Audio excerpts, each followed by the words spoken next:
Thank you very much, Ian. Good afternoon. And yes, welcome to Lunchtime Live with me, Ros. The Housing Department has once again topped the Ombudsman's list of complaints.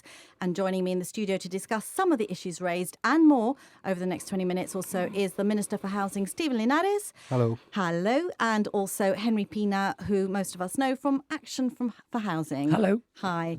OK, let's dive straight into the Ombudsman's report, if I may. Minister, criticism in the report about a lack of transparency in the administration of the approved housing allocations scheme. And one example is that the report notes that it's not the department's policy to publish eligibility criteria, but to explain it.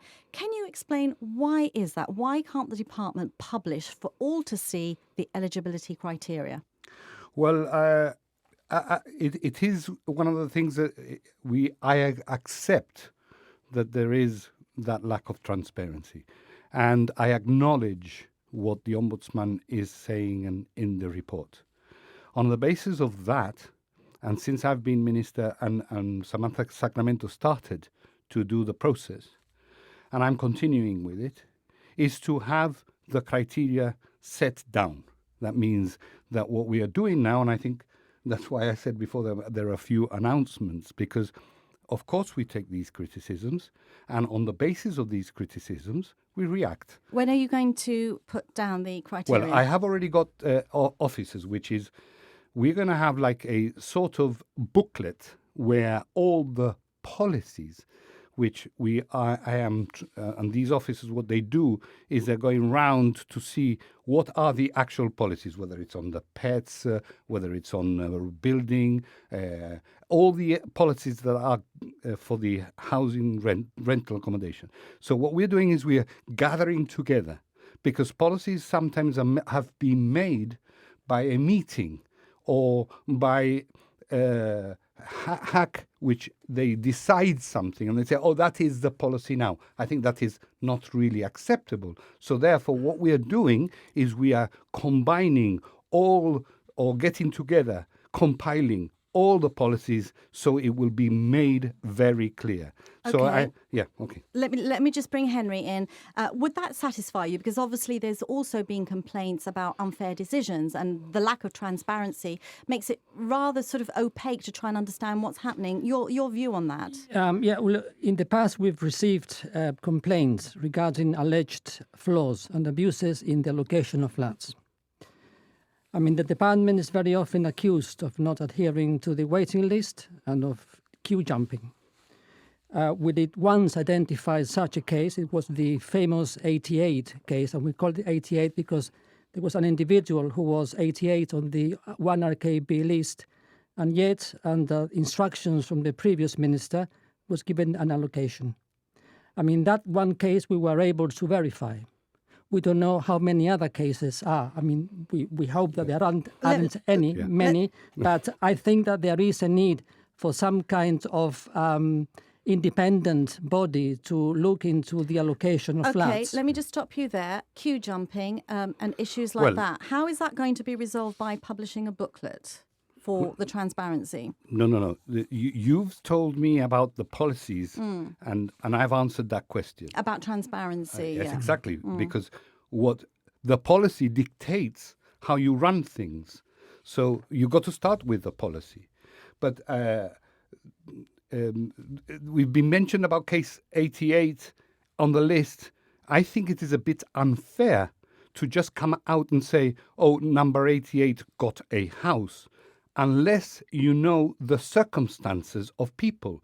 Because nowadays in our society, circumstances of people change by the week, where a partner is married and then they are divorced, there are children involved, whether it's social, whether it's medical. There are many circumstances that change on a day-to-day, weekly or monthly basis. So I am not privy to the one that has been mentioned. We are. I think it's all right, fine, issue, but I am not, and therefore it is a bit unfair. No. Yes, but that case aside, it's the whole issue of transparency. That is why I am saying that we are compiling all the policies in order to either publish it, because we can give it to the tenants, and people in general will know what the housing department's policy is on any issue. So that is what I'm saying to you. How will that help? Because then the housing allocation scheme will be made clear to the general public. How we deal with, and look, talk about transparency. The HAC is a committee that is absolutely transparent. There might be some civil servants in it, but they are transparent. They are people from society. They're not just... Is that the committee? Sorry, let me just ask Henry. Is that the committee that you're referring to? Because you said that you think there should be an independent body. Is that the same thing as what I the presume minister? he is. No, what we are saying is that there is a need to make the allocation procedure completely transparent. That's what he's talking about. Yes, I mean, but I don't know whether the housing allocation committee actually looks into that. Of course they But, do. well, they are housing allocation committee. They allocate houses. No comments on that. But I think we need to make the whole procedure of allocation transparent. I mean, I know, and I've already explained how we'll I do it. rest my case on that. Okay. And before we move on to the actual housing issues, there's something on the Civil Status and Registration Office department which gives us grounds for concern. There is a procedure being implemented by this authority which is having a negative impact on those seeking to be housed. And the Ombudsman said in his report that he is increasingly concerned about the procedure being adopted by the Civil Status and Registration Office in considering application for residence permits, especially in respect of the spouses and children who are living and working in Gibraltar. This is actually connected to Housing, absolutely. Because it's in respect of who using tenancies to on decisions to civil registration office. I'm not sure whether that really falls under the remit of this discussion. Well, it does. It does because it affects people who want to live in a particular flat. I think it's again unfair to bring out this case, as in the civil. I am not answerable for the civil status. I think I am answerable for the have, housing. Now, if there are issues to do with... We have written to you and we have written to the Chief Minister concerning this issue. And so far, nothing has been done about it. But it's the Civil Registrations Office decision to use that information, and it's not really the housing department's... Well, it is because it affects housing. So I think it should be included in the debate. May I quote the letter that he Sure. the Henry has written to me, which is, and it was a question: how do you intend to resolve the question of the involvement of the Civil Status Registration Office when landlords refuse? So he's on about the landlords, the private landlords, to admit persons, next of kin, mainly wives, into the premises already occupied by a lawful tenant. But it is Civil Status and Registration Office which has the Absolutely, last but not word. a housing They are the issue. ones. They are the ones who have the last Okay. word, and they are the ones impeding tenants from. If a husband wants to bring in his wife to live with him, the landlord will have the final say, which I think is absolutely unethical and immoral. May I just Very say, quickly, because we do need to move on. Yeah. on that one, Henry knows that we are reviewing the whole of the Housing Act, of which we've invited the Housing Action for Housing to have an input completely. That is part 2 of the Housing Act, which we are reviewing. So we are taking what he is saying to us and all the concerns on board, and how best we can deal with it. Okay, that's quite a definitive answer there. Let's move on to building for rentals. It's the government's policy to build rental for the elderly so that housing stock is released. But how many of these properties are being released back to the government? Because anecdotally, you hear stories of children or grandchildren being included into the tenancy so that the property is passed on to them. And it isn't necessarily releasing as much housing stock as you would like. What is the situation with the rentals, and is the government's commitment still to build an additional 300 to 500 rentals? Yes, with it. It is in our manifesto, but I must emphasize that the 300 to 500 includes the elderly pensioner flats. Yeah. And therefore, what we are doing an exercise, and we will start very, very soon, in which we identify pensioners who want to go to these elderly pensioner flats, and therefore they will release rental accommodation, which we can then use to go on the private sector, people who Henry rightly represents, and give them houses. So but we've got to do as in the composition of the house, because there are people who might need a 1 RKB or 2 RKB. It depends on what their needs are. And we will be very soon in a position, once we know those pensioners who are moving out of the houses into the pensioner flats, what flats we get back in order to allocate. Is that the correct policy, Henry, in your view? It is partly, but very slow. I mean, it's all long term. And in the meantime, there are lots of people there, and the minister knows well about that because we took him on a tour. Well, he had a glimpse of some of the people who live in Dickensian accommodation, and some of these people will die waiting because we're talking about years before the whole thing clicks into action. So I think that there is an urgent need to construct housing for rental now. Not in a year's time, 2 years' time, 3 years' time. Minister. Well, I don't know how you can build in 5 minutes. It's impossible.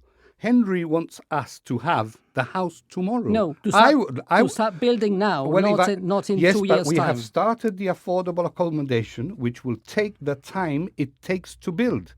So and by the way, I was appalled when I visited Carreras Passage. And I can tell you that we've already sorted out about 3 or 4 from that place. As we're talking about that, what about the whole rent control issue? Because the government has promised, and GBC obviously did the viewpoint, it's a negative situation for both the landlord and the tenant. When is that? The government promised a review. When is that happening? That is happening currently. And as Henry knows as well, it is to do with the Housing Act. We have already done part 1 of the Housing Act, which is more or less to do with the government rental accommodation. Part 2, and we've already got a new lawyer because due to COVID, and I'm not going to use COVID as an excuse, but it is unfortunate that due to COVID, all the lawyers have been confined to do things to do with COVID and Brexit. Now we are easing off. I've got a new lawyer who is going to draft out the second part of the act, because we've already done the first part. And the second part is what Henry will really be interested in. When will that happen? Next week. Oh, good. Okay. Right. Great news. And he knows fully well that when he talks to me and he says, I react straight away. And by next week, we are starting the process. We're going to have meetings with Action for Housing in order for us to get their views of how we need to adapt the Housing Act, which will hopefully help all these people. And whilst we're on the subject, because you said obviously you need to get the construction of the affordable housing done, Peliza, Mews and Chatham Views, when are those going to begin? Well, I'm going to announce today. I hope this is the headline. Everything's happening within the week. Absolutely, absolutely. Let's hear this announcement. Well, I am on the spotlight. I hope everybody realizes that I do have actually my eyes open. Please make your announcement. Yeah, my announcement is that on the 1st of September, we will be opening the offices in order to start the selling via the lists and all the way in which it is done, Peliza and Chatham View. So it's taken a bit of time because we've already had to sell the Hassan Centenary Terrace, which we've already sold and is done, and we've had to do a bit of work because then it helps the problem that Action for Housing is actually telling us, which is that it will release more government rental accommodation in order to help those people who are in, and I agree, dire straits. Point of order, Minister. Okay. This is becoming a PR exercise for the minister, and we're not looking into the actual Ombudsman's report. So I think that we've got another 5 minutes left. I have got the minister in, and I do want to raise other issues as well. I want to ask about means testing. I'll ask your opinion on that as well, Minister. The GST has called for means testing, but to stop the abuse of public housing. Why is the government resistant? And I'd like to ask Henry what his thoughts are on means testing as well. We agree entirely. I'm sorry. Can you repeat that, please? We agree entirely. You agree, and Minister. Well, we don't necessarily agree that we have to means test people, but there are ways in which we need to look at the arrears and the rental and all that. We are reviewing all that, but I don't think it's fair to do means testing because it would expose many issues that I don't agree with. Well, the government has set up a hotline for people to anonymously report people who are abusing the process. In which way? Well, the government, those who, for example, have got a government house and have got a property in Spain, or who may not be living in that house. Yes. So and the we have a government system. We you have a hotline. And we have a system to look at that. Yeah. For example, we look at. Are they being investigated? Of course, every time, because what we do is somebody. It states in the law that if you're not living 270 days in that house, we look at the consumption of electricity. We look at the consumption of water to see if the person is actually living there. If the person is not living there within the time that the 270 days, we look at that and then we give them an eviction notice, or we go through the process legally to try and recover that house back. Okay. Henry, I just want to ask, as we are running out of time, the situation with the homeless here in Gibraltar, can you tell us what your thoughts about that and whether, their circumstances are being dealt with in the right way? Not when it comes to single homeless men. When we last met with the minister before the lockdown, one of the items on our agenda was for the government to construct or provide a halfway house for single homeless men, who are the ones who suffer mostly from homelessness.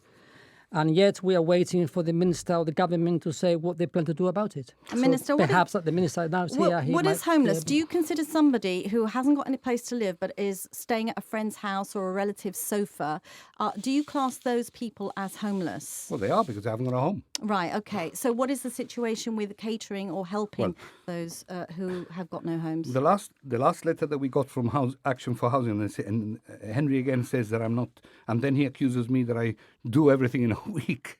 One of the things was a halfway house. I have it here as a list, and he rightly written to me on the 18th of June, right, which I got the letter here, and we discussed it in the last meeting we had with Action for Housing. We have already moved in getting certain properties. So we are working at it, in which, for example, halfway house is usually needed when somebody, for example, has been convicted, needs to come out of the prison, and they have issues. We are looking at different flats. It will be one bed-sitter sort of thing, because it is a halfway house.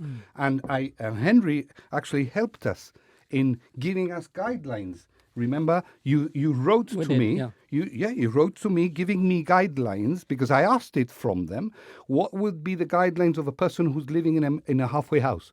Because if you live in a halfway house, how long will that halfway be? Well, because it can be a full away, or a place a way in which they can get a property jumping all the lists. Thank you very much, gentlemen. And I appreciate that you have a lot more to say on this, and we haven't had time to cover everything. So I'd like to invite you both back after you've sort of had more collaboration over the next week or so, and come back and talk more about these issues. Thank you very much. You've been listening to Radio Gibraltar's Lunchtime Live with my guest, Minister for Housing, Steve Linares, and Action for Housing's Henry Pinna. It's just coming up to 2:00. When